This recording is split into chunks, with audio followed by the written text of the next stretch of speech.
Welcome to The Factor, a global medical device podcast series powered by Agilist by Kymanox. Today's episode is hosted by Shannon Hosty, Vice President of HFE at Agilist by Kymanox, and she's joined by the CEO and founder of Kymanox, Stephen Perry. Recently, Stephen delivered the keynote address at the 2023 Universe of Pre-Filled Syringes and Injection Devices Conference. The address was called The Inspiring Evolution of Parenteral Combination Products from 2004 to Today from an Entrepreneurial Perspective, and a peek at what is coming. Stephen and Shannon unpack this keynote and some of the surprising revelations Stephen's uncovered in his research. And one of those revelations, that progress isn't happening nearly as fast as some might expect. Here's Stephen. So what's crazy, Shannon, I think you and I talked a little bit about this when we spoke to help prepare for that keynote. The insulin pump, it's from the 1970s, which is just flabbergasting. And then the revolutionary kind of introduction of a reusable pen injector, that was 1985, the Novo Nordisk Nova pen. And then later came like pre-filled syringes. It was almost like insulin was innovating in reverse. So the first thing they came up with in the 1970s was an insulin pump. And if you can think of all the parenteral combination product dose delivery systems, the on-body injectors are kind of the last on the scene. And it was the first for insulin, which is really just kind of dumbfounding as an engineer, as a practitioner in this space. It's interesting actually to see what additional innovation is going to happen in insulin. And then maybe we're getting a 10-year or 20-year look ahead of what's coming next for the rest of the space. That's a good point. Yeah. And then there were some other really fun things like the technical committees that govern some of the ISO specifications that we know and love. Those were actually formed in the 1950s. So even though we were kind of like focusing on a 20-year look back, I think we try to go back a little bit further to understand really the origins of the universe, the origins of this really interesting space that we all play in every day. Absolutely. And what are you seeing in that evolution? Yeah. So I think right now, the current era, half of these like governing standards and regulations are kind of still in draft form, or people are still waiting to hear additional comments before things are finalized. And as you know, the FDA takes a good amount of time to issue draft guidance and then make that guidance kind of formal and finalized. So we're kind of living in an era of uncertainty to an extent. And a lot of people are playing, I think, as much defense as they are playing offense. So this evolution, I think, is partially guided by our external regulatory body environment. You don't want to start a modern medicine development program and then not have a clear regulatory roadmap. That regulatory uncertainty we're seeing actually really shut down funding for companies. So if companies don't have that clear roadmap, it's very difficult to raise money. Some of the evolution, I think, is really interesting is the people capitalizing on digital health. It's been a big disappointment in terms of it revolutionizing the industry quickly, but it is happening. And so we're seeing more and more solutions have a digital component to it. You mentioned disappointment. Why do you use that word? Oh, I thought digital health was going to have a breakout year in 2023. And instead, some of the top 20 biopharma companies completely shut down their digital health departments. There's been a lot of, layoffs and staff reductions and budget reductions. A lot of programs have been canceled. So that's where the disappointment comes in. However, I think we're still seeing some of the winners. And I think the entrepreneurial spirit of just knowing that this is going to eventually win, but it's innovation and innovation's hard. And so the companies that are just plowing forward and collecting data on their use cases, the way people are using auto injectors, pen injectors, different injection systems, that data is going to be invaluable later on. Mm-hmm.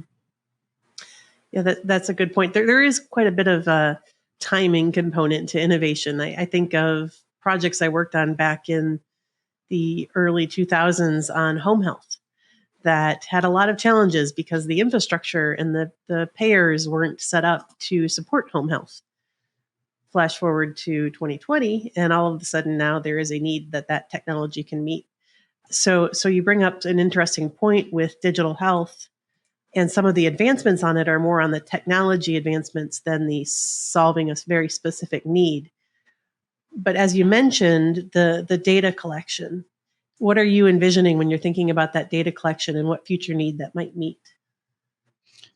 Yeah, so I think the real entrepreneurs know that you want to collect all the data because you're not sure exactly what data are going to be important. But one of the things that we're talking about in terms of just designing your biologic auto injector and everything's moving to larger volumes is like, how long can your injection time be? And so one of the things we can measure is actually measure injection time, because there's what you're supposed to do, but there's what actually the user does. So that's something that we can record. We can record exactly how long a patient holds, say, an auto injector to their outer thigh or to wherever they're doing their injection, and record that over time. How consistent is it? What users are maybe doing shorter injections or longer injections than necessary? Maybe something where you've got like a bent needle or some other failure mode where someone kind of injures themselves with the auto injector. Of course, there's been so many safety advancements. Those things have really become a real rare exception. So I would say, like, you don't know what the important data are going to be, so you should really collect it all. And even just consistency of dosing, so having the date and time of the dose, I think it becomes really important. And then I'm not an elderly person and I'm not a child, but so I'm this like ideal person who should be able to take my own medicine. Sometimes I'll take medicine, I forget if I took it or not. So just having that reassurance of knowing that you actually completed your dose is really going to be potentially invaluable.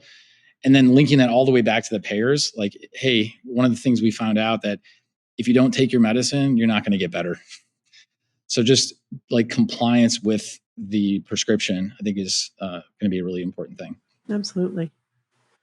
So you mentioned data to the patient, data to the payers, and then I think also data back to, with the development of machine learning and AI and other items I'm seeing now, for example, in the software as a medical device space, tools come on that are using healthcare record data to help more quickly diagnose or recommend diagnoses or flag, potential deterioration and the like. I could imagine potentially the data being valuable for further analysis down the road. Yeah. And just like most of this stuff, you don't need a ton of interaction with your primary care physician, but hey, when is it time to go check with your doctor?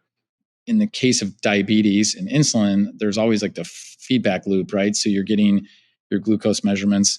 So I think as other diseases have other biomarkers that can be conveniently measured, maybe it's your blood pressure conveniently measured for a heart medication that you might be taking. If there's a digital loop that we can kind of close the loop on, that feedback can be really valuable, not just to the patient, but to the caregiver and then all the way back to the payer. So I think everybody can win this digital revolution, but you kind of have to embrace it. And you have to be willing and able to collect the data and then have that data available for analysis. Mm-hmm. Another thing that this brings to mind for me is something you mentioned earlier, and that part of that is the gray space in some of the regulatory expectations right now. And what I'm thinking of specifically are EPRs, so on the FDA front, and how handy that data might be in establishing and maybe even tracking life cycle performance of your product and your device against some of those EPRs. Yeah. Essential performance requirements. I think you pointed out too that everyone's following this like it's the Bible, and it comes from a completely different area of life science, which is like what governs pacemakers. So it's kind of a borrowed concept. Everyone is, I think, really on board with it, but we probably need a clearer definition for the way we're using our products.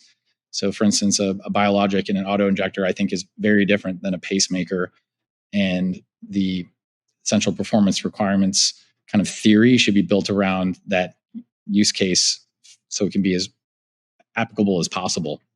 So I'm going to ask you two questions and you can decide which way you want to answer it. The first question is, what inspired you to select this topic of going back the 20 years? But an alternate question is, what did you learn or revisit as you were preparing for this discussion that you found inspiring? Yeah, so I think it was just a really unique opportunity that I happened to have founded Kymanox at the exact same time the universe of prefilled syringe conference was formed. And then we kind of both went on a journey together.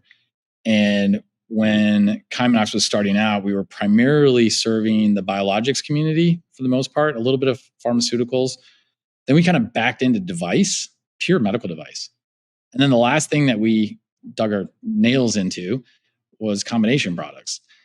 And of course, from the very beginning, the Universe of Prefilled Syringe was a combination product conference. It was focused on prefilled syringe, and then they backed into cartridge-based, injection systems, and then other dose delivery systems. And then I try to make an argument that, hey, let's just make it any combination product, including like nasal delivery, for example. And the reason is it's like how PDA in this particular community, how they approach to solving the problems is, I think, what's really valuable. And that approach, I think, is universal. And so it can be applied to anything. So I think when I was kind of researching the topic, this theme of insulin and diabetes really just kind of kept hitting me in the face. And shockingly, even though it's a really prevalent combination product and it's a prevalent disease, I personally haven't really worked on any insulin or diabetic or even continuous glucose monitoring programs in my entire career. So it was kind of like an entire discovery exercise for me. And, went down a lot of different wormholes on the internet and found some really old articles. I even went on to eBay and tried to go buy some of these old insulin pumps and some of these old pen injectors so I could actually have it in my hands while I was doing the research. And that was probably the most revealing thing to me was, wow, insulin and diabetes is really the cornerstone in the center of the universe. And I didn't even realize it. And so a lot of the innovation that I was working with really came from that. And crystal ball, as you pointed out earlier. Yeah, potentially, right? Your technologies, yeah. Of course, diabetes has figured out digital, right? So one of the things my friends and I, we did a little wellness retreat. We were in Austin, Texas, and my friend is a diabetic, and he looks perfectly fit, takes really good care of himself. He's a very well-controlled diabetic. But we were doing really unusual things. We were doing cold plunges. We were doing salt floats. We were doing the sauna. We went out for a big long run, just a lot of activities that we just weren't normally doing. And we were also eating a lot of like good Texas barbecue. This is maybe not the best recipe for a well-controlled diabetic. And so that evening, my friend's blood sugar was just crashing, which is a real dangerous situation. You can go into a coma and you can die. And his wife got a text message, and his wife called the group and say, "Hey, is everything okay?" And then we kind of worked on an action plan to get him back, to get his blood sugar back up, make sure he's monitored before going to bed and calling it a day. And so it was just to see the marvel of technology where you get not only just the digital monitoring, but the digital alerts. And then it's outside of that person's realm. So it's the caretaker and the key stakeholders were notified. And then we were able to communicate and really come up with a good plan. And so that really hit home that, wow, this technology really works. That is a very different picture on the digital health landscape, as you mentioned, than you were describing for other drugs, other applications. Like you said, that's 10 years ahead of where we're at with other products when we think about digital and digital support tools. It's a very good point.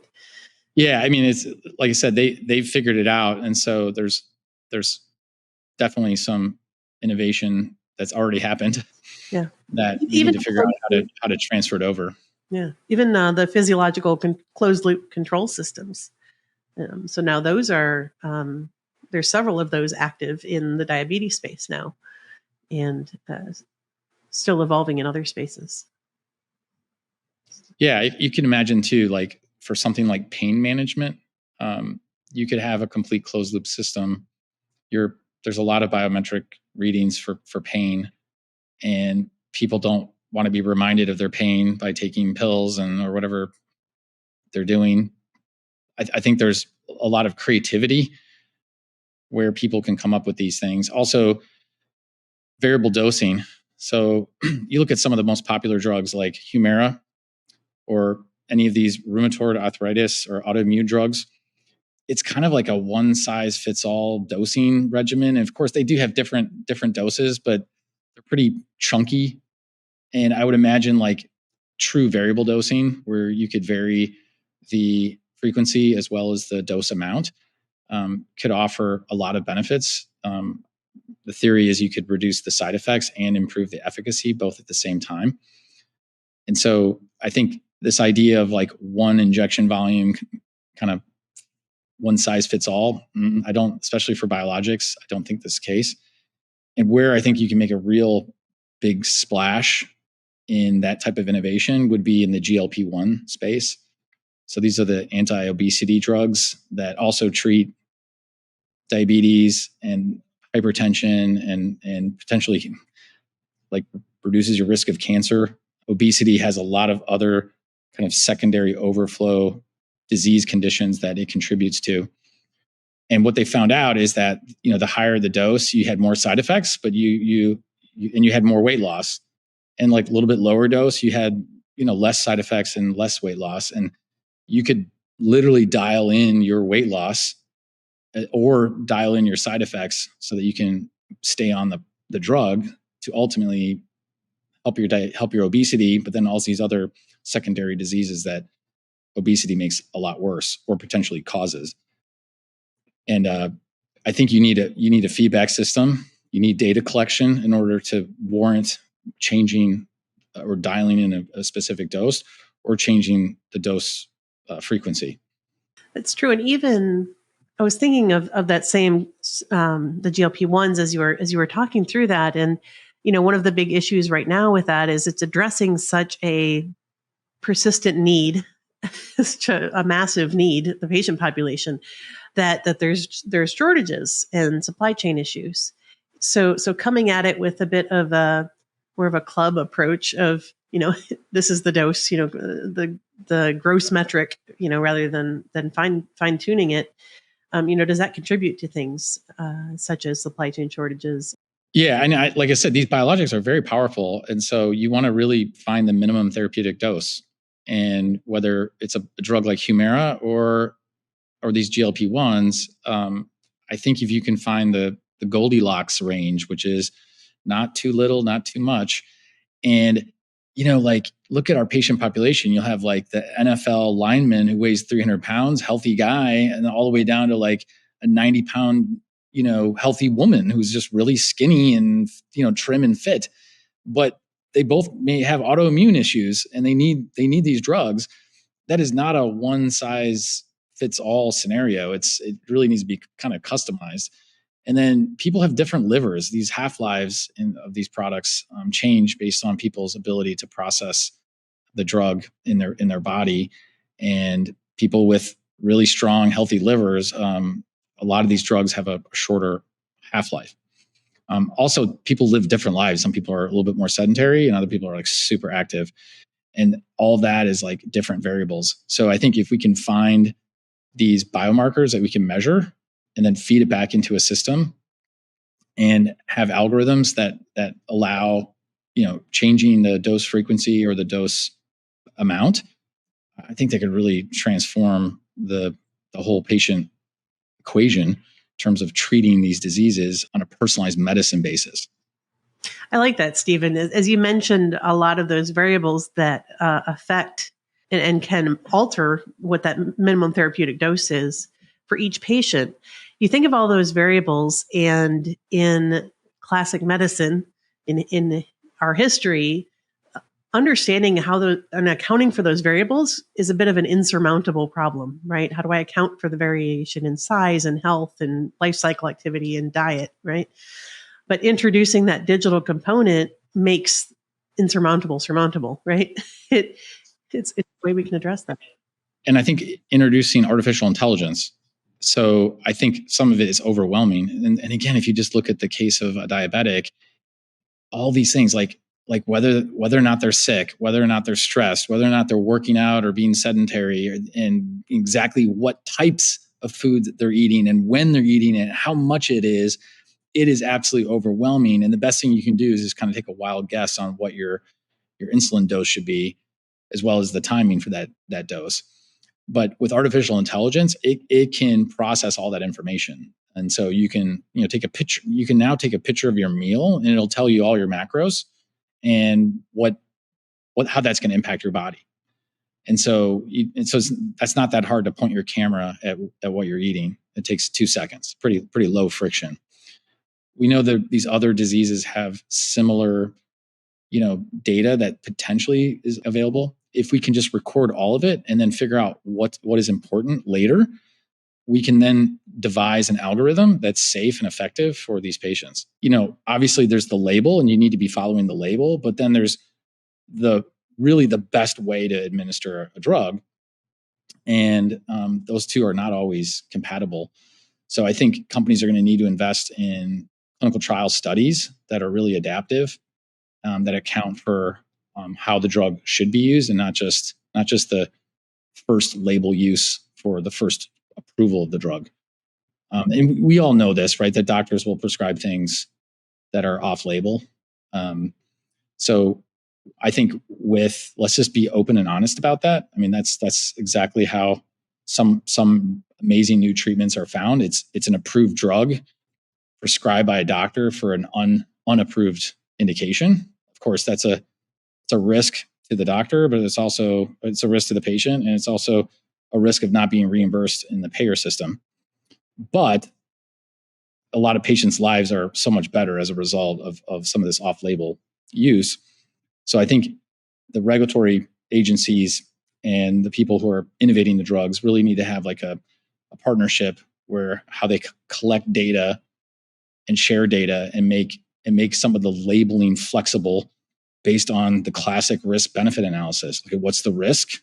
What's the benefit? And if the risk is really, really low and the benefit's really, really high, we need to introduce that flexibility on this labeling.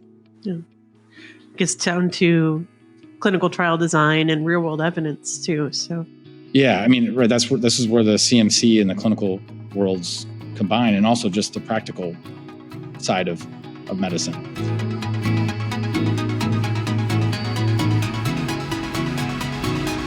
That's where we'll end today. In part 2, Stephen and Shannon continue their chat about PDA, progress in the market, and what's ahead.